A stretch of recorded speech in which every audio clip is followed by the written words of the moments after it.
Yeah. Doing really good. That's basically everything you guys saw. Got here was like you go about halfway through. We could have more. Yeah.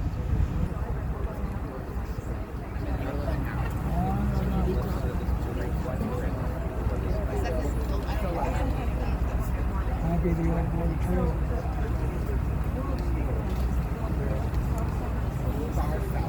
That is that bridge we have to right on the other side of the Unification Powerhouse. That's the road. No, that is far south.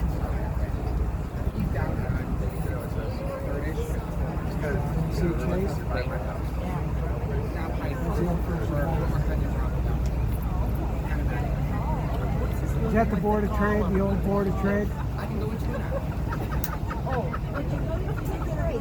Oh no, it's fine. It's my last show. Alrighty, ladies and gentlemen, I am back with more Chicago fun facts. If you are downstairs, that's alright. You guys can start making your way to the top. Take a look off on your right-hand side for those of you up here with me. Even down below, head to the promenade.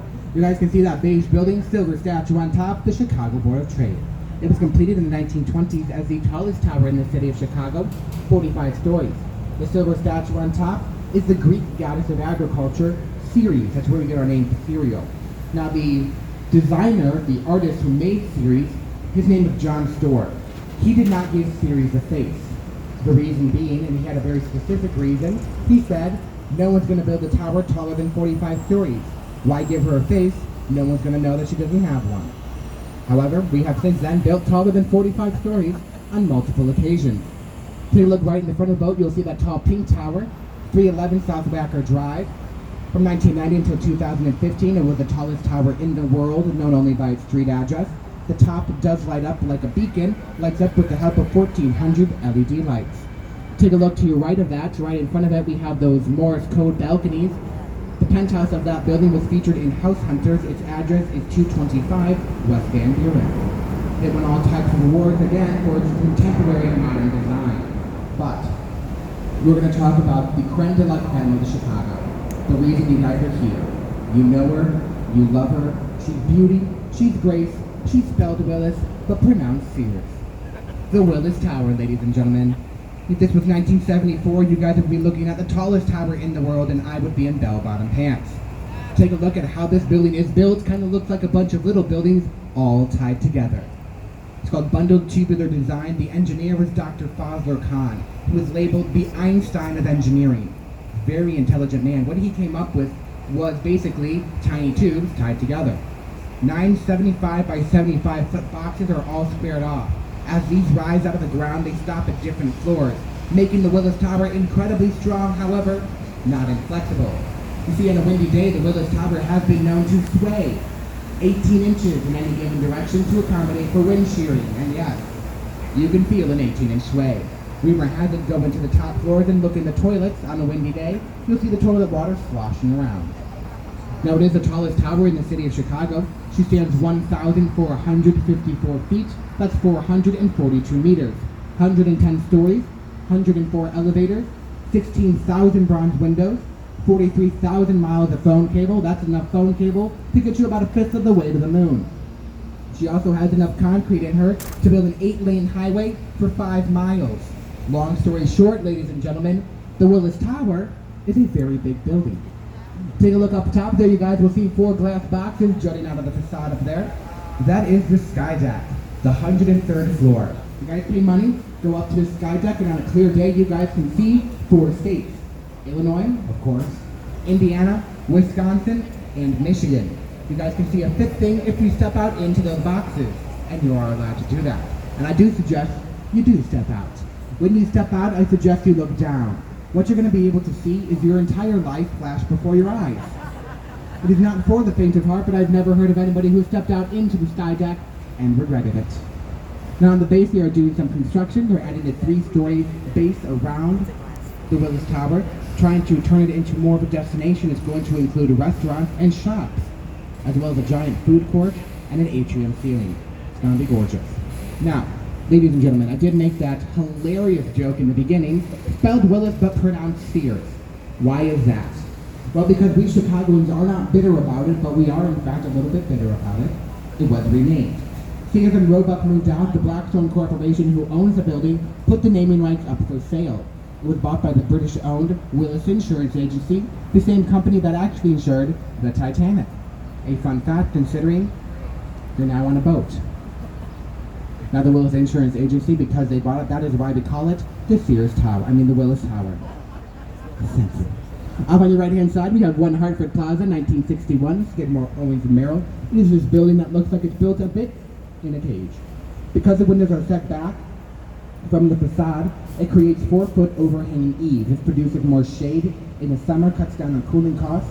The cage itself, an extra layer in the winter. That cuts down on heating costs. Being a very energy-efficient building was absolutely necessary in the early 1960s because we were in a bit of an energy crisis. Up next, to your right-hand side, ladies and gentlemen, by Fujikawa and Johnson, 1987, this is the Chicago Mercantile Exchange, consisting of two 40-story towers, and in the center, trading floors, or what used to be trading floors. Because they were built as trading floors, they are not supported internally, but externally, largely by the towers on either end. Take a look at those towers, you will notice serrated corners. Those serrated corners allow for 16 corner offices per floor. Being in the financial district, they love themselves some status. They have to make sure they have enough to go around for everyone. Up next, I don't know who this woman is, but on the other side of her, we're going to see how close we built the building to the Bridge House, mere inches away. We told them, we are not tearing that down, build around it. And so they did, taking every inch they possibly could.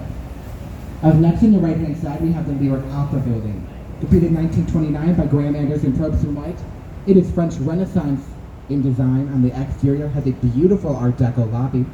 On the other side of this 10-story wall is their 3,500-seat auditorium, making them the second largest opera auditorium in the United States. Number one is the Metropolitan in New York City. You guys can see it clearly labeled Civic Opera Pavilion. It's not uncommon on French Renaissance buildings to use Roman numerals. They don't have a U, so they sneak in a V. Take a look up at that building. Take note, it kind of looks like a chair, does it not, ladies and gentlemen? This is my favorite tale in the city of Chicago, the legend of Insull's throne. You see, Daniel Insull put up half the money to build this building. It cost $36 million, he put up $18 million. Why on earth would he do that? He had a mistress. She was an opera singer. She sang in the Metropolitan, but she was not very good. So of course she was booed off the stage.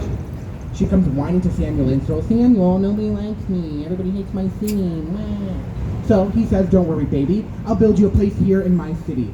My city will adore you. So he puts up that millions of dollars to help build it. It's completed in 1929. She takes her first steps out onto stage. She opens her mouth and she sings her song. We open our hearts.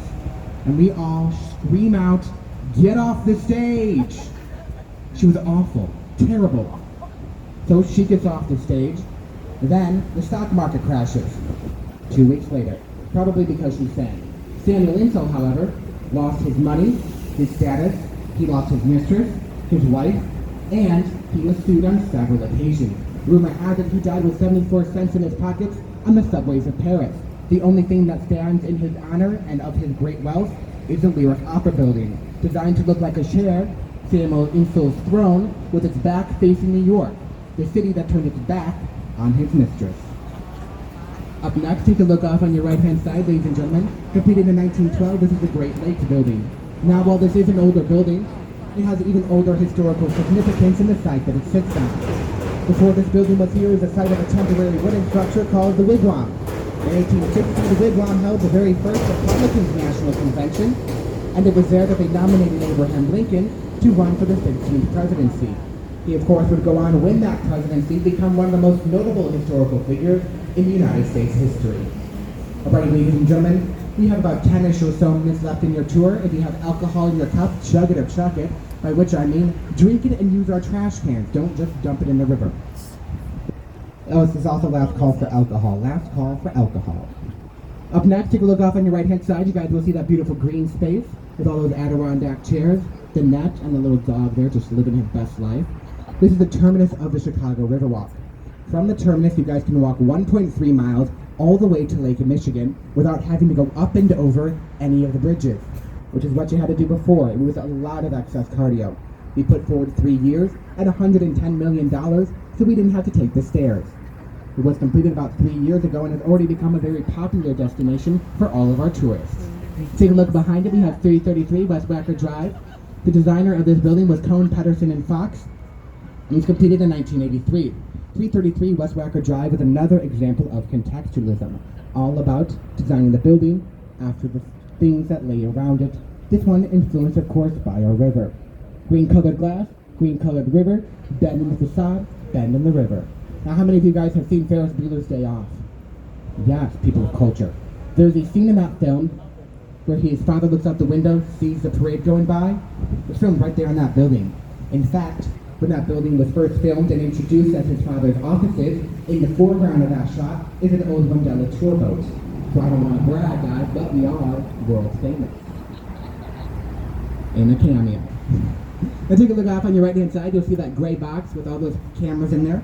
Those are not cameras, those are projectors. What it does is project art onto the Merchandise Mart. One of the largest art projections in the world. They begin every night, I think around 8:30, 9 o'clock. If you guys do have time, come down here at 9 o'clock. It's absolutely stunning to see. Hands down, one of the best things in Chicago, and it's brand new. They began it last September or October, around that time. It was very cool. I digress. Now right behind us we have the Wells Street Bridge, a double-decker bridge. The top is of course the L train, brown line servicing the northwest suburbs. Beneath that, vehicular and pedestrian traffic. Beneath that we do have those metal pieces over the walkways. Those are called the eyelashes. They keep dirt, dust, and debris off of pedestrians walking beneath the bridge. Up next, this portion of the Chicago Riverwalk is called Dancing Waters. Behind it, the new addition is 1986. The 1986 addition is built on a plot of land deemed too small for a new building, so instead, they added on, complementing the 1927 structure already there, with the repeating pattern of windows, and then they connected all the way up on top there with a 4-story glass structure, additional 4-story. I keep calling it a penthouse, but people always get confused. You can't live up there. By penthouse, we simply mean large structure built on top. Right, we have another one of our eyelashes here. Very useful and very artistic. It beat just throwing some sheet metal on top of it, right? Hey guys, off on your right-hand side, we have these staircases called the theater, a great place to do some gathering. Behind it, we have a beautiful dichotomy of the architecture here in the city of Chicago. Up first, LaSalle Wacker Building, Art Deco in design. The severe setback allows for more window space.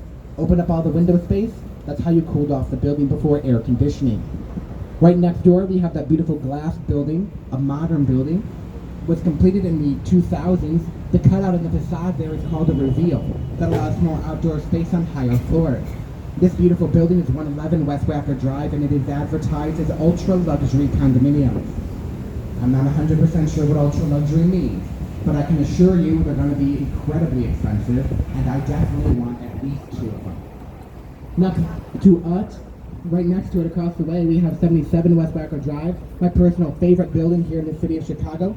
Postmodernist in design, all about mixing the old with the new. The architect was Ricardo Bofield. He took the old elements of stone, mixed it with the new elements of steel and glass. He then threw in some Romanesque arches on the base, and on top, a Greek-like temple and pediment. Now right next door, we have 55 West Wacker Drive, brutalist style of architecture. Concrete exterior, you guys can take a look at that. I know a lot of you are probably thinking, John, what's going on here? Well, it's not an ugly building, it's just hard to look at. See, as I mentioned, the brutalist style of architecture commonly found on jails, penitentiaries, and courthouses. All places we don't want to be, which is why we have such a negative connotation of that architectural style.